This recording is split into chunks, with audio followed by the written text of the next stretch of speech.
उस उद्देश्य के बारे में आप सबको जानना ज़रूरी है और उस संबंध में मैं डिटेल से बताना चाहता हूं कि हमारे समाज को जो संवैधानिक अधिकार प्राप्त है वो किन के कारण प्राप्त है, उस संबंध में हमारे क्या प्रमाण है, उन सभी प्रमाणों के बारे में मैं आपको बताना चाहता हूं। और ये जो आपका बैनर लगा है ये विंध्य क्षेत्र के 14 ज़िलों के हिसाब से बना हुआ है, क्योंकि हमारा विंध्य प्रदेश राज्य 1950 में गठित हुआ था और तभी से ये हमें संवैधानिक अधिकार प्राप्त हुआ है। तो जो हमारा ये संघ है उस संबंध में आप लोगों को जानना ज़रूरी है। इसमें विंध्य क्षेत्र माझी समाज महासंघ विंध्य क्षेत्र के केवट, मल्लाय, भोई, ढीमर जातियों को जनजाति की मान्यता दिलाने के लिए निरंतर प्रयासरत है।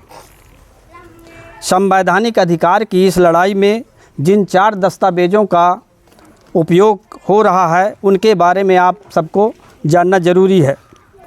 पहला दस्तावेज है 19 दिसंबर 1949 का पत्र, जिसे विंध्य प्रदेश सरकार ने केंद्र सरकार के विधि मंत्रालय को 7 जनवरी 1950 को भेजा था। दूसरा दस्तावेज 20 नवंबर 1951 का भारत सरकार का राजपत्र है। तीसरा दस्तावेज 29 अक्टूबर 1956 का भारत सरकार का राजपत्र। चौथा दस्तावेज है 20 सितंबर 1976 का भारत सरकार का राजपत्र। इसके अलावा हमारे पास एक और दस्तावेज है anthropological survey of India 10 schedule tribes, जिसमें विंध्य क्षेत्र में केवट, मल्लाह, नाविक, निषाद के निवासरत रहने की उसमें पूरा जिक्र किया गया है। तो सबसे पहले हम ये जानेंगे कि हमारे इन रिकॉर्डों के आधार पर कैसे हम माझी हैं। साथियों, माझी जनजाति जो केवट, मल्लाह, भोई, ढीमर के रूप में 1950 से चिन्हित है, इसलिए इनके संवैधानिक अधिकार भी 1950 से लंबित है। इन जातियों के लिए यह स्थिति संविधान सम्मत नहीं है। इस पर केंद्र एवं राज्य सरकार को समस्या निदान हेतु संज्ञान लेना चाहिए, क्योंकि संविधान अनुच्छेद 342 के अनुसार चारों जातियों का संविधान प्रदत्त मौलिक अधिकार है। साथियों, उपलब्ध चारों दस्तावेजों के अनुसार वर्तमान विंध्य क्षेत्र के 14 ज़िलों में केवट, मल्लाह, भोई, ढीमर माझी जनजाति की श्रेणी में होना चाहिए, किंतु माझी को छोड़ शेष केवट, मल्लाह, भोई, ढीमर को प्रदेश सरकार ने पिछड़ा वर्ग की सूची के क्रमांक 12 में अधिसूचित कर रखा है। राज्य सरकार की इस त्रुटि के कारण केवट, मल्लाह, भोई, ढीमर अपने संवैधानिक अधिकार से वंचित सरकार का अनुशंसा पत्र, जिसके अनुसार 7 जनवरी 1950 से विंध्य प्रदेश के तत्कालीन जिलों दतिया, टीकमगढ़, छतरपुर, पन्ना, सतना, रीवा, सीधी, शहडोल में केवट, मल्लाह, भोई, ढीमर राजतंत्र, जब राजाओं का शासन चलता था, से प्रजातांत्रिक व्यवस्था लागू होने के प्रारंभ से माझी जनजाति के रूप में निवासरत है। इसलिए इन्हें माझी जनजाति मानकर तत्कालीन पहली प्रजातांत्रिक विंध्य प्रदेश सरकार ने 19 दिसंबर 1949 को भारत सरकार के विधि मंत्रालय को F28/49C के पालनार्थ केवट, मल्लाह, भोई, ढीमर को जनजाति की सूची में शामिल कर केंद्र सरकार के विधि मंत्रालय को भेजा था। इससे सिद्ध होता है कि 1950 से शासकीय रिकॉर्ड में केवट, मल्लाह, भोई, ढीमर को माझी जनजाति का दर्जा प्राप्त है। दूसरा दस्तावेज भारत सरकार का राजपत्र 20 नवंबर 1951 है। इसके अनुसार संविधान आदेश 1951 भाग 8 विंध्य प्रदेश की अनुसूचित जनजाति की सूची के क्रमांक 7 में विंध्य प्रदेश राज्य द्वारा अनुशंसित केवट, मल्लाह, भोई, ढीमर की जगह केवल माझी दर्ज किया गया था, जबकि इस क्रमांक पर भी माझी के साथ केवट, मल्लाह, भोई, ढीमर 1950 की अनुशंसा अनुसार होना चाहिए।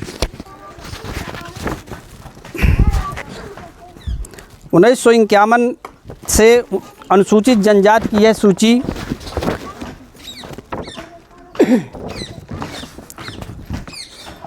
1956 तक लागू रही। क्योंकि इसके बाद 1956 में विंध्य प्रदेश राज्य मध्य प्रदेश राज्य में विलय हो गया। नया राज्य 1956 में बना और जो 4 राज्य थे पहले वो सभी को मिला करके, और उन 4 राज्यों का मैं जिक्र आपको बता रहा हूँ। तीसरा दस्तावेज है भारत सरकार का राजपत्र 29 अक्टूबर 1956। इसके अनुसार भाग 6 मध्य प्रदेश के लिए जारी की गई जिलेवार अनुसूचित जनजाति की सूची के क्रमांक 4 में दतिया, टीकमगढ़, छतरपुर, पन्ना, सतना, रीवा, सीधी, शहडोल जिलों के लिए जारी अनुसूचित जनजाति की सूची के क्रमांक 9 पर माझी दर्ज है, जबकि इस क्रमांक में भी माझी के साथ केवट, मल्लाय, भोई, ढीमर दर्ज होना चाहिए। साथियों, 1 नवंबर 1956 में बने मध्य प्रदेश राज्य में विंध्य प्रदेश राज्य, भोपाल राज्य, मध्य भारत राज्य, सेंट्रल प्रोविंसेस एंड बरार, जिसे पूर्व मध्य प्रदेश के नाम से जाना जाता था, इन चारों राज्यों को मिलाकर नया मध्य प्रदेश राज्य बना। इन चारों राज्यों की जनजाति की सूचियों को देखने से पता चलता है कि केवल पूर्व विंध्य प्रदेश राज्य की अनुसूचित जनजाति की सूची में केवट, मल्लाय, भोई, ढीमर सहित माझी जनजाति दर्ज थी, जबकि शेष तीनों पूर्व राज्यों की अनुसूचित जनजाति की सूचियों में माझी जनजाति दर्ज नहीं है। भारत सरकार का राजपत्र 20 अक्टूबर 1976 है। इसके अनुसार भाग 8 मध्य प्रदेश के लिए जारी अनुसूचित जनजाति की सूची के क्रमांक 29 में विंध्य क्षेत्र के वर्तमान 14 जिलों अनूपपुर, उमरिया, छतरपुर, टीकमगढ़, डिडौरी, निवाड़ी, पन्ना, मऊगंज, मैहर, रीवा, शहडोल, सतना, सिंगरौली एवं सीधी के क्षेत्र का ही माझी लिखा है, न कि वर्तमान मध्य प्रदेश राज्य के किसी अन्य जिलों का।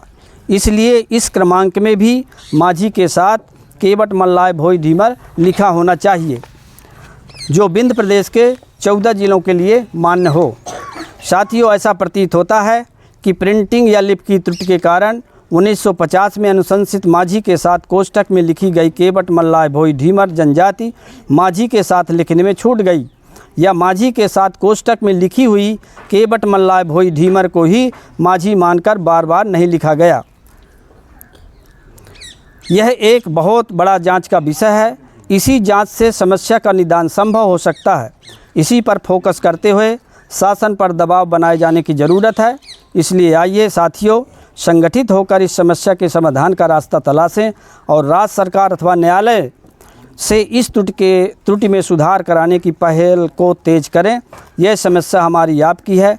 इसके निदान का रास्ता भी हमें आप सबको तलाशना होगा, जिससे माझी के असली वारिस केवट, मल्लाय, भोई, ढीमर को उसका खोया हुआ संवैधानिक अधिकार प्राप्त हो सके।